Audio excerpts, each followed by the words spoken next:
Madame la Présidente, Madame la Ministre, Messieurs les rapporteurs, Aurore a perdu 350 € sur un site de trading. Sébastien attend toujours ses écouteurs jamais reçus. Plus grave, Leïla mutilée par des injections sauvages d'acide hyaluronique. Véronique qui a perdu les économies de son ménage, 10 000 € dans des placements financiers obscurs. Oui, il était temps de mettre fin à la loi de la jungle sur les réseaux sociaux. Il était temps que les influx voleurs sachent que leurs arnaques ne resteront plus impunis. Ces influx voleurs, avatars d'un capitalisme sauvage, si tant est qu'il ait été un jour civilisé, tant il n'est jamais lunatique pour imposer sa brutalité. Ces influx voleurs qui proposent du contenu valorisant leur quotidien de fraudeurs fiscaux à Dubaï ou dans d'autres enfers écocides. Des arnaqueurs en jet ski éclaboussant leurs auditoires d'arnaques aux comptes formation, à la chirurgie esthétique, aux compléments alimentaires, au dropshipping, aux produits en toc sur Insta ou sur TikTok en 2-3 clics ou en 2-3 likes. Jusqu'ici, ils passaient au calme entre les mailles du filet. Et pour cause, une seule condamnation à ce jour, assez minime. Il convient donc de remercier les collectifs comme Avis, Vostar en réalité et le rappeur Booba qui ont chacun joué un rôle de lanceur d'alerte sur les pratiques de ces gens. Mettre fin à ces pratiques, mieux définir le statut d'influenceur, renforcer les moyens de la Direction générale de la concurrence, de la consommation et de la répression des fraudes ont été l'objet de plusieurs travaux parlementaires. Je tiens ici à saluer pour cela mes collègues Aurélien Taché, Ségolène Amiot et Nadège Abomangoli, ainsi que tous les deux, messieurs Delaporte et Vogetta.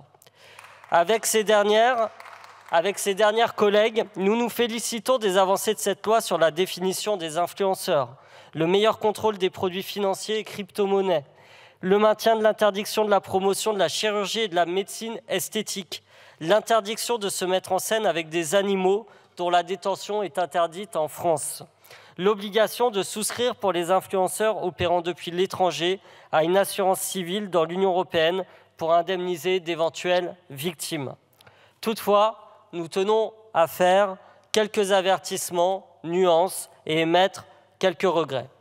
D'abord, nous avertissons sur l'importance qu'il y a à donner davantage de moyens à la DGCCRF pour accompagner cette loi.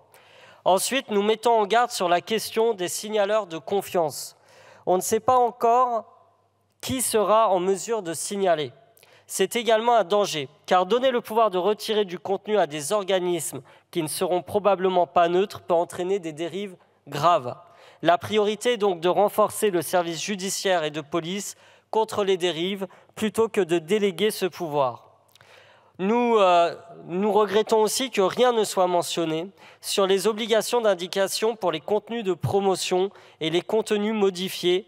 Or, selon un rapport de la DGCCRF publié le 23 janvier dernier, sur la soixantaine d'influenceurs et d'agences qu'elle a ciblées depuis 2021, 6 sur 10 ne respectaient pas la réglementation sur la publicité et les droits des consommateurs.